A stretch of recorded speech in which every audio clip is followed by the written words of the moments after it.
So lately I've been really wondering why I don't just use more powerful racket, and here's why. If you didn't catch the news, Ali recently won a women's open tournament here in Vancouver, and I was able to catch a bunch of the men's open matches as well. The men's open draw was filled with explosive players, former D1 college athletes, top junior prospects, and they're pretty much all using power frames.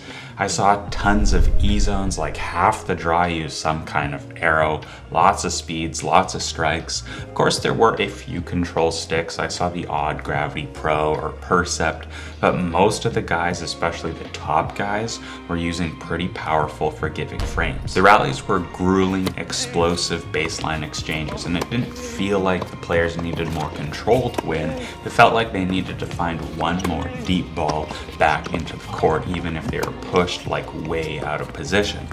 And that's what power rackets do, at least in my opinion. It's not like they're always going to upgrade your rally ball or help you hit a winner when it should have just been an approach shot. It's that they help you get a little extra depth on the stretch or find a little more height over the net to find that last passing shot. So when I saw that Tecnifibre had come out with what seemed on paper at least to be the most powerful 98 square inch racket on the market, I had to try it. But what exactly makes the TF-X1 V2 so powerful? Well, the number one determinant of how hard you're going to hit any shot is your swing speed. So it's still about you. But if we do take that player out of the equation, what makes the racket itself so inherently powerful? Well, if we take a look at this graph compiled by Crawford Lindsay from Tennis Warehouse University, we can see a pretty clear relationship between the power potential of a racket and that racket's swing weight. He goes on to posit that swing weight is the closest static parameter there is to estimating which racket would be more powerful. So the number one thing we're looking for when it comes to high power in a racket is a high swing weight. Now, sadly, we don't have any big data from Tennis Warehouse yet, but my friend Jonas's came in at 338 strung and mine at 332, so definitely in the upper range of what manufacturers are producing these days. Beyond that, we also intuitively know that stiffer rackets are more powerful. This is why the ultimate stiff boy, the pure drive, the pure dad, as epic viewers call it, is a well-known power frame. Essentially, the less a frame bends on contact or flexes, the more efficiently it can transmit energy back into your shot. From a manufacturing standpoint, the best or most efficient way to increase the stiffness and reduce the bending is to increase the thickness of the beam. Now, there are of course other things that you can do, like using a stiffer grade carbon. Slinko, for example, uses 40T or 40-ton fiber at a minimum in their whiteouts in key locations. The tonnage means it's the tensile strength of the fiber. When the tonnage goes up, also the stiff modulus goes up, meaning the stiffness goes up. The typical fiber used in the tennis sporting goods fibers are about 20 ton, between 20 and 25, maybe 23 max. 40-ton fiber is actually the one we use is actually higher than 40-ton, but just for the lack of just the terminology, basically people just say it's a 40-ton material. Still, those whiteouts only have a constant beam profile of 21.7 millimeters. More powerful options from Bablat have variable beam thicknesses ranging from 21 up to 23 mil. Head's Power 98, the Boom Pro, has a maximum beam width of only 22 millimeters as well. And then there's the E-Zone 98, which has the thickest beam of any mainstream 98 that I can think of, maxing out at 24.5 mil in the hoop, but it's got a really thin throat, coming in at only like 19.5 and a measly swing weight of 318 on average. The TF-X1, on the other hand, is an absolute juicer. The thinnest part, which is down here in the throat, is 24.5 mil thick, so the same part as the thickest part on the E-Zone, and the beam on this X1 swells up here to a whopping 25.4 millimeters. So yeah, this TF-X1 is hella powerful, but the follow-up question is, can you control all of that power? And for me, there are three ways a racket can provide control. We're gonna call these the three pillars of racket control. Number one, a connected ball feel for great string bed awareness.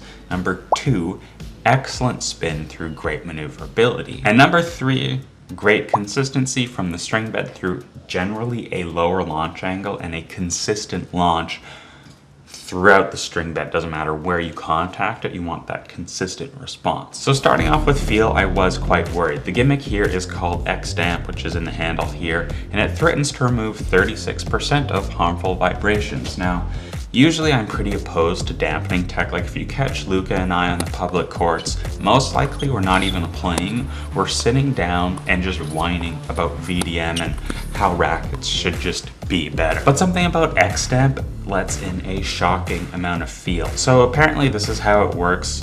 There's a steel chunk floating around this area inside an elastomer filled chamber. And the ball hits the strings, the racket vibrates, and then that steel chunk kind of wiggles inside the chamber and cancels out just all the bad vibes. Now, it's not to say that this TF-X1 is an uncomfortable frame, but there is quite a bit of vibration. So if comfort is an issue for you, I probably would stay away despite that dampening advertisement. And I will say it's also probably the most hollow feeling frame that I've tested since the 360 Plus Extreme MP. There's a really metallic, almost brassy feel, even on central contact. Now, 5 years ago, me would have been pretty unhappy with this feel. But present me actually doesn't mind it in the modern landscape of variable flexes and over dampening. While I certainly wouldn't call this feel pleasant, I can say that it's communicative, responsive, and pretty predictable. In other words, I think this racket kind of sets the bar. It's the standard, the baseline for the kind of feel you'd need in a competitive racket. What happens with the Flex is just so predictable. There just aren't any magic tricks here. It's just you, the racket, the ball, and you get the vibrational feedback that you need to diagnose your errors and improve for the next point. So for feel, I'm saying this is good enough. Now, when it comes to spin, the TF-X1 delivers. It's not going to be the fastest swinging racket because of that pretty high swing weight. I think most players are going to find more spin out of something like an Extreme MP, a VCore 98, the Pure Aero Racquet 290. But this TF-X1 hits a huge ball in stock form. So coming off that Strike versus Aero review I did a couple weeks ago, I was really reminded of how special those two frames are. They both allow you to just hit huge ground strokes in stock form. And I'm happy to say that the TF-X1 sits right up there with them. It begs you to keep your wrist loose and relaxed for maximum racket leg, leading to this huge spin and power on every shot. I do think the X1 hits a bigger ball than something like the Aero 98, but it might fall short of like the Strike 98, probably because my strike came in at like a 340 swing weight. Maybe falls short of the T-Fight 305 as well when it comes to pure stock performance. And a huge part of that comes from the big spin that you can apply alongside the power from the racket. So overall, spin is quite decent with this thing. So stringbed consistency. Now, I'm sure a lot of you probably predicted what was coming with this, but the stringbed performance on the X1 just kind of sucks. I started off my initial test with Restring Sync. It's such a good baseline string for testing new frames, seeing it offers so much of everything and it doesn't stand in the way of the feel of the frame, so it's really good for evaluating things. Really spin-friendly round, pretty predictable but forgiving string. It's not the most control-oriented string, but I like that the round profiles are pretty neutral, and I had a great time with that string in both the Aero 98 and Strike 98, so I was expecting it to provide enough control for the X1 as well, and it did not.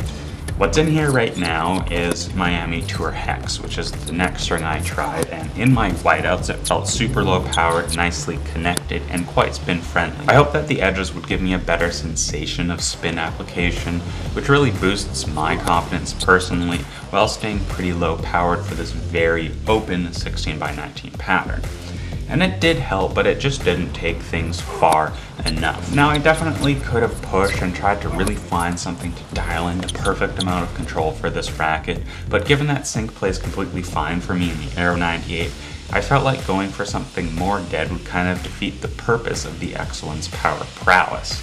So, consistency was kind of bad for me with this racket, especially for a 98 square inch frame. In the words of a great man, Uncle Ben, With great power comes great responsibility. Well, I think this is the most powerful mainstream 98 by some margin. It just doesn't quite have the responsibility necessary to manage its power. I think there are other frames on the racket that manage their power better, and all in different ways. The Pure Aero Rafa 290, for example, uses insane maneuverability to help you access massive spin to keep the ball in. The Slinko Blackout 28 swings so cleanly that you don't need to adapt this spray and pray hitting style to find control. The Strike 98 and the T-Fight 305 offer so much more consistency and predictability off the string bed that you feel like you can trust the rackets. With all of that said, I do think there are a few reasons that this racket could have been out of my wheelhouse. Number one is this stupid Tecnifibre rectangular grip. I don't know why they insist on being the only ones using this like old head palette shape. The profile of this one is even rounder than I remember the T-Fight feeling, so it's kind of like this oval, and I find that even more annoying because you really can't feel the bevels as clearly, so it's kind of vague to find your grip. Just didn't love it. Number two, I don't think my grip is Western enough. This racket really likes that Western, full Western grip with a lot of racket leg, more cinnery. And I've been kind of trying to move away from that personally for my game, as I'm finding better results with a more traditional semi. And number three, the recoil weight I think is just too high. In stock form, for me, the recoil weight was 166, which is like below what I use with my whiteouts, not bad. But I really hated the base grip on this thing stock. It's so light and flimsy and crappy and cushy feeling. This is probably the worst base grip. Okay, no, YoneX's maybe are worse, but this one feels worse. I just did not like it. So I replaced it with a leather grip, and because this thing is so light, a leather grip adds so much weight that it brought my specs up to a 174 recoil weight, which is above what I can really handle. It feels real cumbersome for me, especially on serves. Like, this thing tired me out.